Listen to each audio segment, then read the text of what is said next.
घंटे की सुई, जो घड़ी का घंटा होता है उसकी सुई दौड़ते दौड़ते क्या इशारा कर रही है? उसी जगह आ गई जहाँ पिछले साल थी, या उससे पिछले साल, या उससे भी पिछले से पिछले साल। लेकिन मिनट की सुई भागते हुए क्या कह रही है? अरे गत महीने जो महावीर जयंती गई है, या 2 महीने पहले अक्षय तृतीया गई है ना, 2 दिन। तो क्या फिर ये सेकंड की सुई संकेत कर तो भागती जा रही, भागती जा रही, भागती जा रही। लेकिन वो क्या कह रही है? अरे थोड़ा सा तो ठहरो, कहाँ जा रहे हो? क्या तुम्हारे पास इतना भी समय नहीं है कि अपने भीतर झांक सको? ऐसा ये सेकंड की सुई हमें इशारा करके बताती है। तो महावीर जयंती का जो प्रोग्राम हुआ था, सभी ने, आपने, हमने अपने अपने मंदिरों में बड़े जोर शोर से मनाया। तो जो महावीर जयंती का जुलूस निकलता है, किसी को पता है क्यों निकलता है? हाँ जी, बिल्कुल बिल्कुल। इसलिए निकलता है कि जैन धर्म के प्रभाव ना होनी चाहिए, श्रावण लोगों को आगे तक लेना चाहिए, जैन धर्म के जरूरत है। बहुत बढ़िया, बहुत ही अच्छी बात आपने बताई है। तालियों से तो स्वागत होना चाहिए। एक छोटी सी बात और मैं इसमें ऐड करना चाहती हूँ। जो महावीर जयंती का जुलूस निकलता है, उसमें रथ पर हुए सवार भगवान, नगाड़ा बाज रहा, नगाड़े की आवाज आती है। तो जब जुलूस रोड पे से निकलता है, तो वहां पे जो नॉन जैन है उनको भी वीतराग प्रतिमा के दर्शन हो जाते हैं। वो वैसे हमारे मंदिरों में नहीं आएंगे। और साथ ही साथ जो त्रियंती जाति के जीव हैं, कुत्ता, बिल्ली, पक्षी, उनको भी वीतरागी प्रतिमा के दर्शन हो जाते हैं। तो इसलिए ये प्रचलन हुआ कि महावीर जयंती का जुलूस निकाला जाए। तो ऐसा जुलूस आप लोगों ने भी निकाला होगा, हमने भी निकाला। लेकिन जो महावीर जयंती मनाई या ये अक्षय तृतीया मनाई, ये क्या है? ये ऐतिहासिक तिथियां हैं जो हमें बारंबार याद दिलाती हैं कि अपना आत्म कल्याण कर लो। समय आ गया है, हर साल बार बार याद दिलाती हैं कि अपना कुछ तो उत्थान कर लो। तो आप सब लोग यहाँ एकत्रित हुए इसी वजह से कि महावीर जयंती मना रहे हैं या जो भी मना रहे हैं। क्यों ना ज्ञान की इस गंगा में थोड़ी सी आनंद की डुबकी लगाएं और अपनी उस डुबकी में अपना आत्म साधना करें और आत्म कल्याण करें। इसी को मद्देनजर रखते हुए मैं यहाँ पर आई हूँ। रेणुका जी ने कहा और मैंने सोचा शायद मेरे द्वारा कहा गया एक भी शब्द आपके मन में जो लहर उठ रही है गंगा की, उसको उद्वेलित करें और उसको उद्वेलित करके आपकी आत्म साधना का सहायक हो, तो मेरा यहाँ आना सार्थक होगा।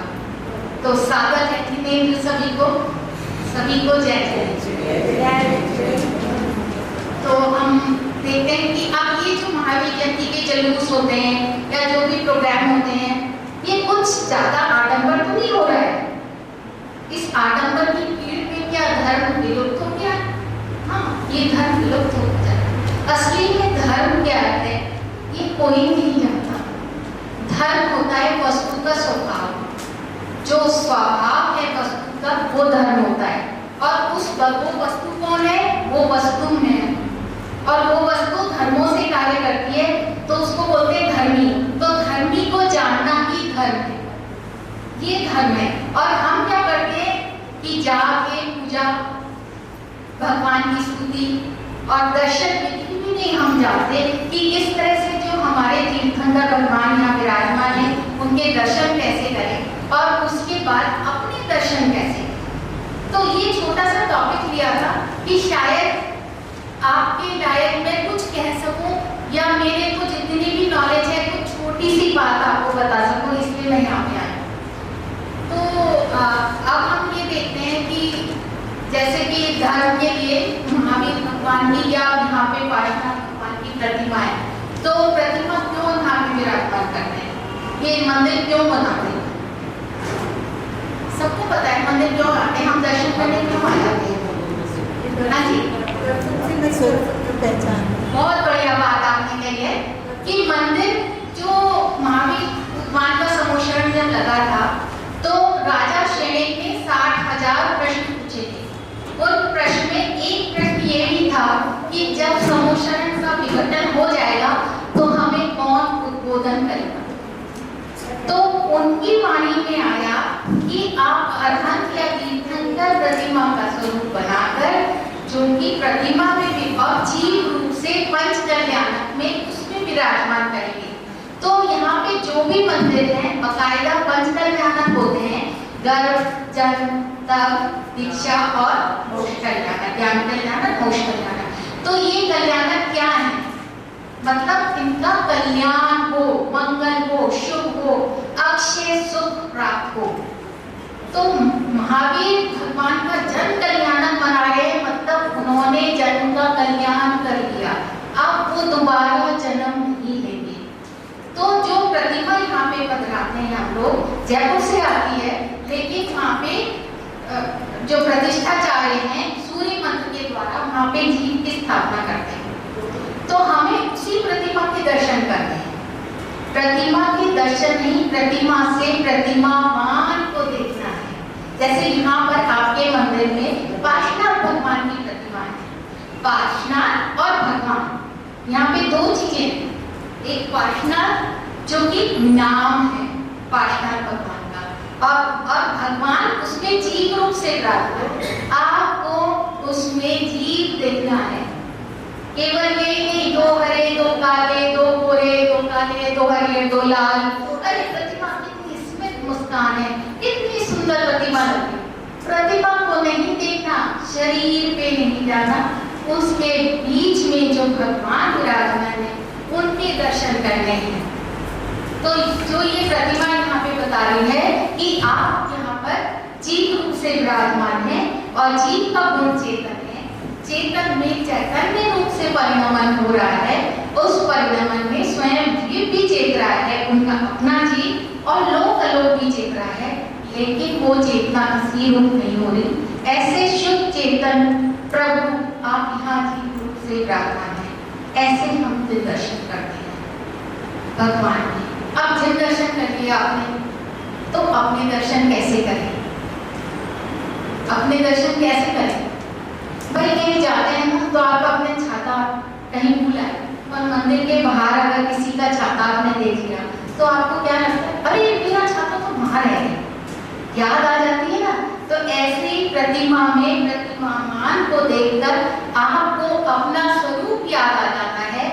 जो भगवान की प्रतिमा यहाँ पे विराजमान है, उसमें जो जीव रूप से वो दर्पण के समान है, उस दर्पण में अपना स्वरूप देखना है, अपना निज स्वरूप देखना है। तो हम भी जीव रूप से इस शरीर में विराजमान है। भगवान में 4 घातिया कर्म रह गए होंगे, घातिया कर्मों का क्षय कर दिया, अघातिया कर्म रह गए, और हमारे पास 8 कर्म है। अनादि से जो जीव मेरे अंदर विराजमान है उसके चारों ओर कर्मों का प्रहार होता है। हम 8 कर्मों के साथ हैं, वो 4 कर्मों के साथ हैं, उनका शरीर अभी है, तभी वहाँ नाम है, हमारा भी नाम है। मेरा नाम मालिनी है, आपका रेणुका है, आपका कुछ और नाम है। तो नाम उन्हीं के होते हैं जो जिंदा है, अर्थात वहाँ पे जीव है। तो आपको उस जीव को देखना है प्रतिमामान से। देख लिया आपने, प्रतिमा से प्रतिमामान को देखा, उसी तरह अपने जीव को देखना है। वो जीव, उसका गुण क्या है, सब जानते हैं, जानना जानना जानना हो है, ज्ञान का प्रकाश है। ये ज्ञान का प्रकाश बहुत ही अनमोल है, बहुत ही सुंदर है। ये धर्मों से कार्य करता है, जो कि चेतन स्वरूप धर्म, जैसे स्त्री का मासिक धर्म होता है ना, अगर वो मासिक धर्म बंद हो जाए तो आप क्या कहते हैं, तो उससे क्या हुआ, यानी कि वो अपने स्वभाव में नहीं रही। मासिक धर्म बंद हो गया तो वो स्वभाव में नहीं रही, अपने स्वभाव में नहीं रही, या तो वो गर्भवती है। तो जो स्वभाव में है वो वस्तु का मासिक धर्म, वो तो स्त्री का मासिक धर्म है। ऐसे ही वस्तु का स्वभाव में रहना अपना धर्म है। ये धर्म जीव धर्मों से कार्य करता है। तो हमें उस जीव को देखना है। ये जीव में अनंत गुण है, अनंत दर्शन है, अनंत सुख है, अनंत वीर्य है, उस सुख भोग को भोगने की ताकत भी है उसमें। तो ऐसा अनंत ज्ञान का धारी, अनंत दर्शन वाला, अनंत सुख वाला जीव आप कैसे देखें? क्योंकि कर्म से ढका हुआ है, ऊपर का शरीर है। तो इसको देखने के लिए हमें देखना पड़ेगा ये जो कर्म है, इसका अगर हम अपने पूरे शरीर का पोस्टमार्टम करें तो 3 शरीरों में विभाजन है। अगर मैं इसकी कोई फोटो दिखाऊं तो बीच में पोस्टमार्टम किया है पूरे शरीर को ऐसे लाऊंगी, तो बीच में शुद्ध चेतन भगवान विराजमान है। उसके ऊपर ये वाला शरीर भाव कर्म शरीर, उसके ऊपर द्रव्य कर्म शरीर, और सबसे ऊपर ये औदारिक शरीर जिसका नाम है। माने अगर बाहर से चलेंगे तो ये नाम कर्म शरीर है, ये द्रव्य कर्म शरीर है, और अंदर काला काला सा जो दिख रहा है, जो बिल्कुल से पूरी तरह से भगवान को ढके हुए है, वो है भाव कर्म शरीर। हमारी लड़ाई इस भाव कर्म शरीर से है जो कि बिल्कुल हमारे नजदीक है। भगवान ऐसा नहीं हो सकता कि भगवान यहाँ से निकल के बाहर जाए और किसी वस्तु को देखे फिर वापस आ जाए, ऐसा कभी नहीं हो सकता। जो द्रव्य कर्म के पर्दे पर जो भी चित्र बनता है, भगवान उसी को देख लेता है। जैसे दर्पण के आगे जो कुछ भी आता है, दर्पण के आगे दिख जाता है ना, दर्पण ज्यादा नहीं है, दर्पण के आगे जो कुछ आया वो दिख जाता है। तो उसी भगवान में वो सब कुछ दिख जाता है जो द्रव्य कर्म में बनता है। तो हम पहले शरीर की बात करें, जो सबसे ऊपर का शरीर है, इसमें 10 प्राण होते हैं। 10 प्राण कौन से होते हैं? 5 इंद्रियां होती हैं, स्पर्शन, रसना, घ्राण, चक्षु, ये तो 5 इंद्रियां हैं। इन इंद्रियों के गांव की गांव विषय है, मतलब इतने अनगिनत विषय हैं। इन इंद्रियों के अपने अपने विषय हैं। कान का काम चक्षु नहीं कर सकती, या स्पर्श का काम दूसरी इंद्री नहीं कर सकती। तो ये 5 इंद्रियां होती हैं। 5 इंद्रियों के साथ साथ 3 बल होते हैं,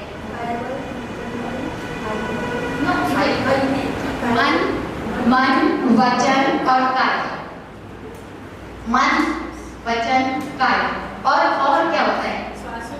श्वास, उच्छ्वास और आयु। लेकिन आप क्या सोचते हो, सारे लोग जितने भी रामदेव को सुनते हैं ना, श्वास पे कंट्रोल करो, सांस लो, सांस बाहर निकालो, एक सांस आ रही है, एक सांस जा रही है।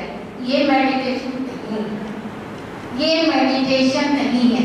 ऊपर वाले शरीर में सांस उच्छ्वास है, भगवान को देखना है आपको, भगवान में सांस नहीं है। तो सांस भी जैसे आपके ये हाथ हैं, पैर हैं, ऐसा ही ये अंग है शरीर का, ऊपर वाले शरीर का अंग है। सांस से कभी आप भीतर नहीं जा सकते, आपको भीतर जाना है, ठीक है। और आयु है जो बाहर वाले शरीर को इस जीव को से जोड़े रखती है। ये आयु आप बांध के आते हो जब माँ के गर्भ में आते हो, तभी से आपकी आयु बन जाती है कि कितने आयु है, क्या कौन सी गति में जाना है। अभी मैं उतनी डिटेल में नहीं जा रही हूँ, केवल जो मेन मुद्दा है हमें ये समझना है। तो पहले वाले शरीर को समझ लिया। अब इसमें इंद्रियां कैसे कार्य करती हैं, इसके लिए अगर हम देखें कि एक दीपक जल रहा है अगर कहीं, और घड़े में 5 छिद्र है, और वो दीपक के ऊपर 5 छिद्रों से जो प्रकाश आ रहा है, वो प्रकाश किसका है? जो अंदर दीपक है। इंद्रियों में जानना नहीं है, ये आप बिल्कुल जान लीजिए। हमें लगता है मैंने आँख से देखा, आँख से कभी नहीं देखा, क्योंकि मुर्दे में भी आँख लगी होती है। जब मुर्दा मर जाता है, जब हो जाता है वो मर, एक तो उसका नाम ही चला जाता है, कहते थे ना बॉडी हटाओ, बॉडी हटाओ, नाम नहीं बोलते कभी कभी। अगर मैं मर जाऊँ, जानना जो है जीव का काम है।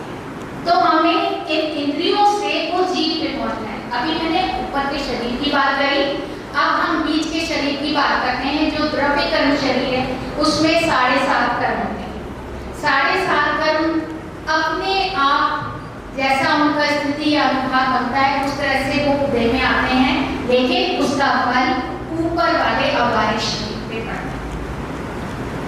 अंदर तो वो उदय में आने इतने सूक्ष्म शरीर होता है, आपको नहीं दिखता इसका पोस्टमार्टम जो किया।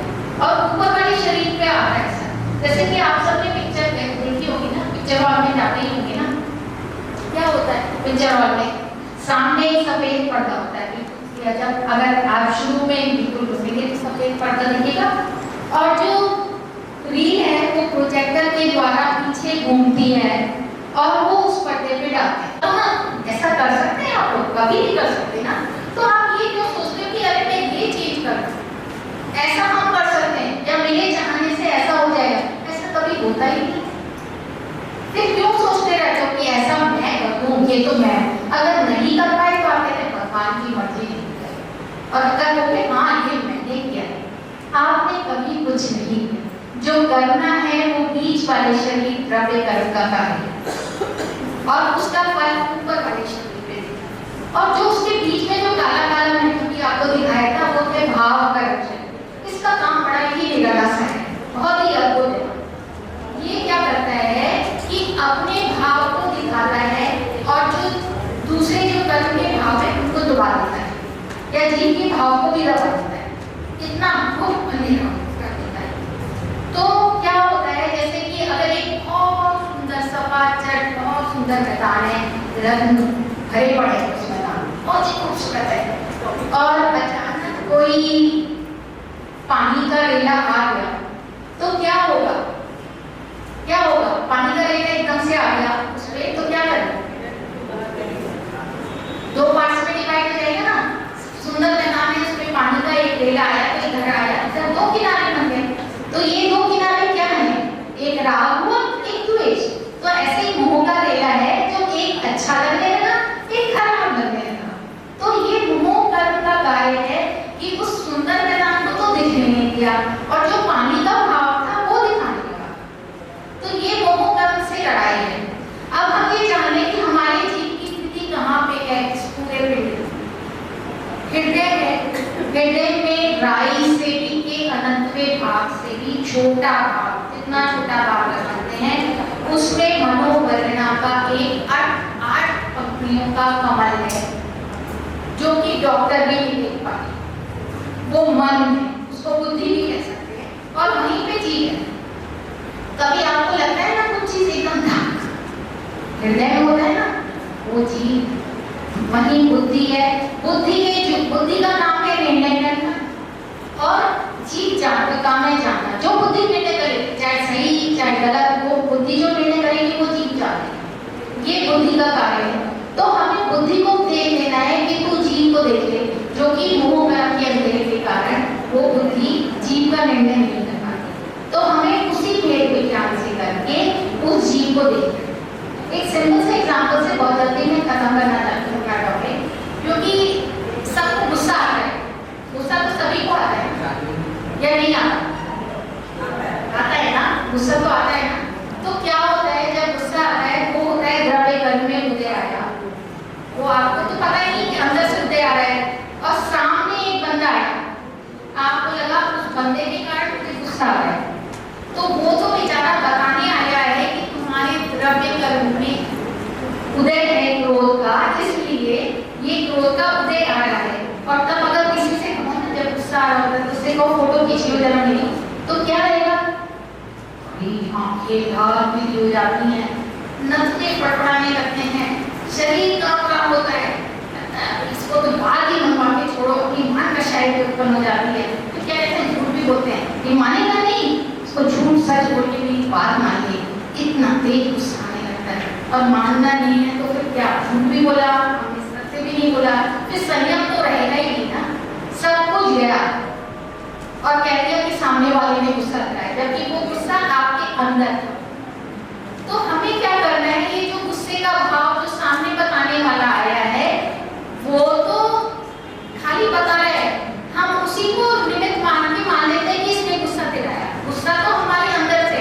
अब ज्यादातर लोग यही लेक्चर देते हैं कि अपने गुस्से पे जरा कंट्रोल किया करो, यार बहुत क्रोधी, यही लोग कह देते हैं, लेकिन गुस्सा है कहाँ? गुस्सा तो आपके अंदर से उदय है, वो कर्म कभी का बना था वो उदय में आएगा, वो निकल रहा है, बाकी शरीर में दिख रहा है। तो आप मतलब ही उस पे सोच रहे हैं कि सामने वाला गुस्सा, तो सामने वाला जब आपने इस सारे कर्म के भावों से जान लिया कि ये द्रव्य कर्म का भाव है जो ऊपर के शरीर पे दिख रहा है और उसको जीव में जाना है, आप जीव पे पहुंच गए, इसका मतलब मैं जीव हूँ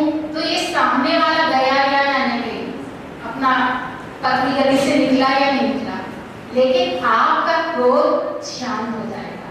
आप ये करके देखिएगा कि जब गुस्सा आ रहा हो तब आप ये सोचो मेरे कर्म का उदय है और ये कर्म का उदय जहाँ है वहाँ नियम से जीत है, मैं जीत हूँ। केवल इतना सा सोचने भर की देर, बुद्धि को केवल यही कहना है, यही सोचना है। कहना क्या है?